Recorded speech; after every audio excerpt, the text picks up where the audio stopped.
नमस्कार दोस्तों, आज जो कहानी लेकर मैं आई हूँ वो कहानी आपका दिल को छू लेने वाली कहानी है। आशा करती हूँ दोस्तों कहानी का आनंद आप पूरा उठाएंगे। तो आइए कहानी सुनते हैं। एक घर में 3 भाई और एक बहन थी। बड़ा और छोटा पढ़ने में बहुत तेज था। उनके माँ बाप उन चारों से बेहद प्यार करते थे, मगर मंझले बेटे से थोड़ा परेशान से थे। बड़ा बेटा पढ़ लिख कर डॉक्टर बन गया, छोटा भी पढ़ लिख कर इंजीनियर बन गया, मगर मंझला बिल्कुल आवारा और गंवार बन के ही रह गया। सबकी शादी हो गई। बहन और मंझले को छोड़ के दोनों भाइयों ने लव मैरिज शादी की थी। बहन की शादी भी अच्छे घराने में हुई थी। आखिर भाई सब डॉक्टर इंजीनियर जो थे, अब मंझले को कोई लड़की नहीं मिल रही थी। बाप भी परेशान, माँ भी। बहन जब भी मायके आती सबसे पहले छोटे भाई और बड़े भैया से मिलती, मगर मंझले से कम ही मिलती थी, क्योंकि वह ना तो कुछ दे सकता था और ना ही वह जल्दी घर पे मिलता था। वह कैसे दिहाड़ी मजदूरी करता था, पढ़ नहीं सका था तो वैसे वह दिहाड़ी मजदूरी करता था, पढ़ नहीं सका तो नौकरी कौन देता।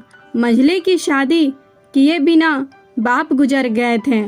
माँ ने सोचा कहीं अब बंटवारे की बात ना निकले, इसलिए अपने ही गांव से एक सीधी साधी लड़की से मंझले की शादी करवा दी थी। शादी होते ही ना जाने क्या हुआ कि मंझले बड़े लगन से काम करने लगा। दोस्तों ने कहा, ए चंदू, आज अड्डे पे जाना। चंदू बोला, आज नहीं, फिर कभी।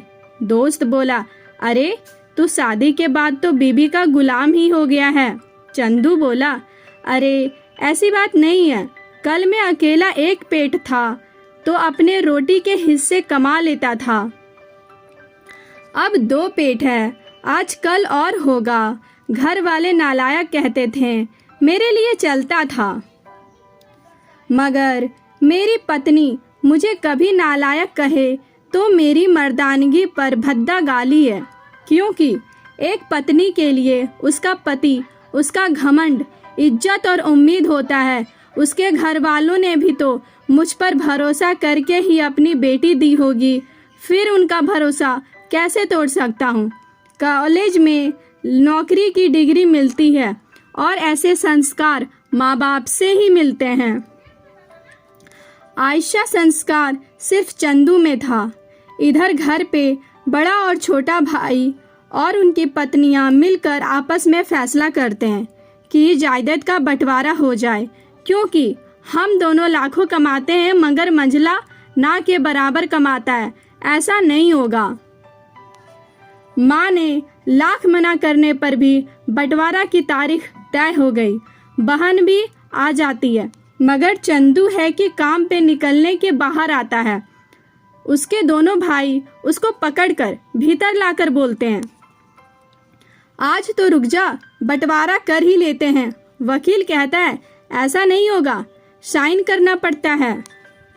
चंदू बोला, तुम लोग बंटवारा करो और मेरे हिस्से में जो देना है दे देना, मैं शाम को आकर अपना बड़ा सा अंगूठा चिपका दूंगा पेपर पर।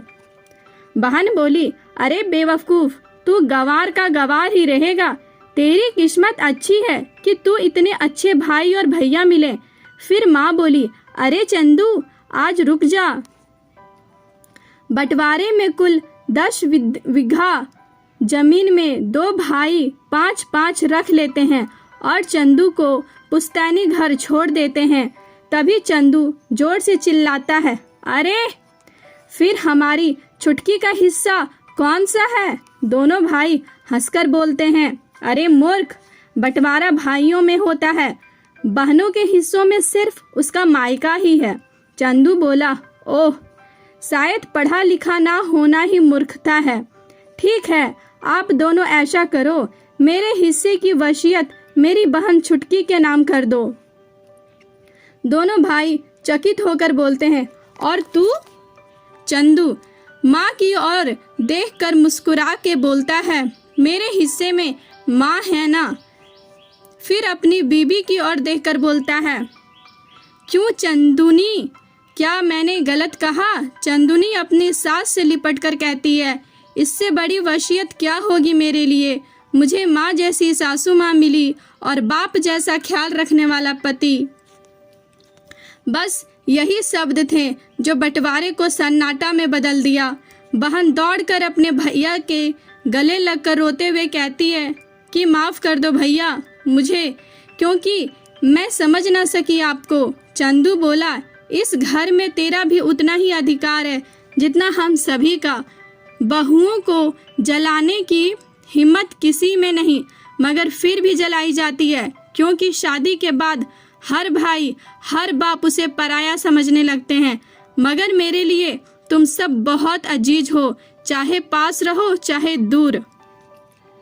माँ का चुनाव इसलिए किया ताकि तुम सब हमेशा मुझे याद आओ, क्योंकि ये वही कोख है जहाँ हमने साथ साथ 9 महीने गुजारे। माँ के साथ तुम्हारी यादों को मैं रख रहा हूँ। दोनों भाई दौड़कर मंझले से गले मिलकर रोते रोते कहते हैं, आज तो तू सचमुच बाबा लग रहा है। सबकी पलकों पे पानी ही पानी। सब एक साथ फिर से रहने लगते हैं।